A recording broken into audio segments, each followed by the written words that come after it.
But you don't have to wait for a Cover 3 college football playoff prediction. Our own Bud Elliott has run the BudBot model, and he has an updated list. Bud, why don't you take us through what the college football playoff projection is looking like as we head into week 9? Sure. So 2 things. One, you said it. Projection, right? This is not, hey, if the playoffs started today, right? This is what I don't like playoffs started today until we get into like mid-November because there's too many data points left and the schedules are imbalanced. I like the way you do this. I would agree. Number 2, BudBot does not consider like rematches as something the committee would probably try to avoid, right? But in this case, it does actually have the SEC championship and the Big Ten championship rematching there in terms of the teams who get the bye. So Ohio State 1, Indiana 4, and then Bama 2, A&M 3.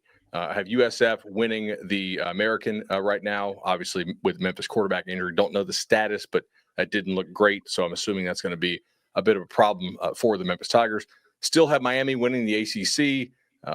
The models don't really trust Georgia Tech and Virginia very much right now, to be honest, despite the fact they did win at Duke. Notre Dame, because somebody's got to be in. Texas Tech still the overwhelming favorite to win the Big 12, despite their loss in Tempe. Vandy makes the first appearance this year. So, I mean, certainly Missouri's quite a winnable game, for them right there. They're favored. Yeah. And, I mean, look, Oklahoma's favored by 4.5 over Ole Miss. Now, I don't know if that should be the case, but maybe. Still have Ole Miss getting in as of now. Ole Miss 10-2 will be an interesting conversation. Ole Miss 9-3 is dead in the water. Yeah. Right. Ole Miss 10-2, you have to start asking who have you beaten, just like we would for everybody else. We should be asking that for Ole Miss. Yeah, and then Georgia, because obviously they just keep winning ball games. So, even if we want to sit here and say they're not the same Georgia, yeah, but they're winning games, and it's not easy to win ball games. And they don't have a cakewalk schedule. So, no, Ohio State is the old Georgia. Georgia is now a really plucky, good SEC team. I know we're not going to UFR yet, but dude. Sayin is just so damn efficient with how he distributes the ball to these guys. Like that's. Hey, I've got more Ohio State stuff too. We can go total flowers on Ohio State in a little bit. So the Notre Dame piece of this, you've got them going 10-2. I do. Okay. Yeah, there is no Notre Dame gets in at 9-3. Not a chance. Okay. No, it's like BYU is probably an underdog a couple more times, and if they continue to, I see the chat. If they continue to win, then they'll be in. If they don't, they won't. They don't have a real non-conference game. I don't think 11-1 BYU that loses in the championship game is going to get in. Have you ever? And Danny, feel free to offer. Have you ever mentioned an idea, something you want to write about, a project you want to work on, and then you get into it, and then you're like, "Oh no, what have I done?" Yeah, that was me when I was like, hey, I can reset the ACC title race. Have you guys looked at this? Oh, it's wild. There's a chance Miami doesn't get in. Yeah, because here's the thing. No chance. All right. They have lost a common opponent tiebreaker to Virginia. Because Virginia beat Louisville and Louisville beat Miami, and before we get down to cumulative conference record of your conference opponents, before we even get to that status, there is a common opponent tiebreaker. And since Miami and Virginia don't play each other, if the two of them are fighting for one spot, then Virginia gets in over Miami. Let me just put this to bed. You're talking about the ACC championship, right? Yeah. Correct. They all went out. If Miami's 11-1 and doesn't make the ACC championship game, they are 100% in. Yeah, so I think that's actually the best case.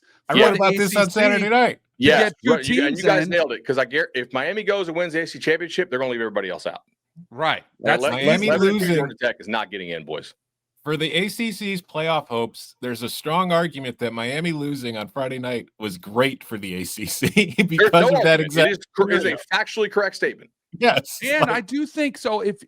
Is Notre Dame in trouble because of the head-to-head loss to Miami? Like if it's 11-1 Miami against 10-2 Notre Dame, see that's what I thought. I don't think kind of upset. No, I don't think that's the argument.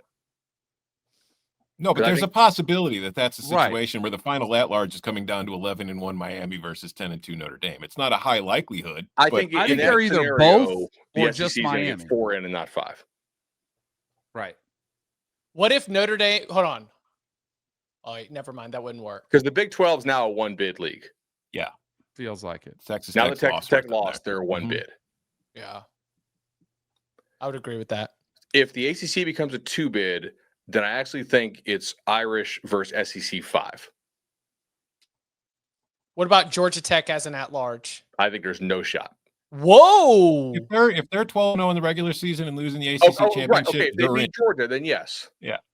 But I also think if they lose to Georgia and that's their only loss and it's close, maybe 9 overtimes. If you lose to Georgia and Miami, who have you beaten? 11-1. Here's where we have to get 11-1 in a power conference gets in. But here's where we have to get the tinfoil hat out, though, because we saw last year, and it's only 1 year, so it's not proof of anything. But the committee is not all that interested in punishing championship game losers because I don't think the conferences want them to. So if Georgia Tech is 11-1 in the regular season and then loses close to like Virginia or Miami in the ACC championship, we saw it last year with SMU. Nobody thought that they were going to put in SMU over Alabama, and guess what they did? So I think Georgia Tech, as long as they have one loss going into the ACC championship, they've got a good shot of getting in no matter what, because that fifth SEC team will have at least 3 losses. Louisville, a little bit of an uphill battle in terms of making the ACC title game because of the head-to-head loss against Virginia. They need Virginia to lose twice in conference play before the end of the season for things to really open it up. I don't agree that the fifth SEC team will have 3 losses. You think we'll have 5 teams that have 2 or less losses? That's correct. I think there is a very legitimate chance of that. I'm skeptical. So that would be a cream rises to the oil and water, cream rises to the top like that. You are saying that what looks like a muddled picture there will be some separation in the coming weeks. Yes. Like if Ole Miss beats Oklahoma. Do you think Auburn's turning around? Do you think South Carolina's turning around? Mississippi State, Kentucky? Well, I'm thinking more about like Texas. You'd be saying that Vanderbilt beats Missouri, that Ole Miss beats Oklahoma, and you start to slide down your Sooners, you start to slide down your Tigers. Mm-hmm. How are you still going to have 5? Would you say 5, 10, and 2? It's actually really possible. I don't think it's. I mean, just looking at, I'm going to go right here off of Kelly Ford's projected SEC standings, which are only in conference. You go to 5th place, which is Texas. He projects them to win 5.4 games in SEC play, which would mean that they are 5.4 and 1.6 and 2, and they've got the Ohio State loss. That's 3 losses. 5.4 and 2.6. Yeah.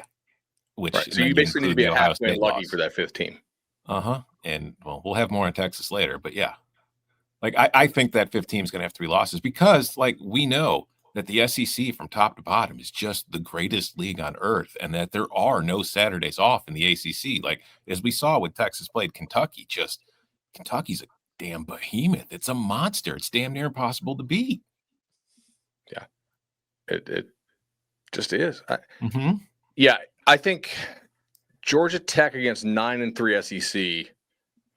If Georgia Tech is 11-2, the SEC team is still going to have way better wins, but it also will have additional losses. So if Tech is close in those 2 games, maybe. But I think if they get their doors blown off, which is unlikely, then no. Like one of the reasons SMU got in, I strongly think is because they were competitive. If SMU had gotten run by Clemson, I think they sneak Bama in. Yeah, it was there are a lot of variables still in play. Right, yeah. Interesting. All right. I think what's cool is that there's like still so many teams in. Like look how many people we have in the chat whose teams we don't have in who are calling us idiots. Like that's great for the health of the sport that you have like probably 20, 25 fan bases that are still really caring right now. And we didn't have that 2 years ago. Yeah, and sugar makes you feel good for a little bit. So it's fine. Yeah.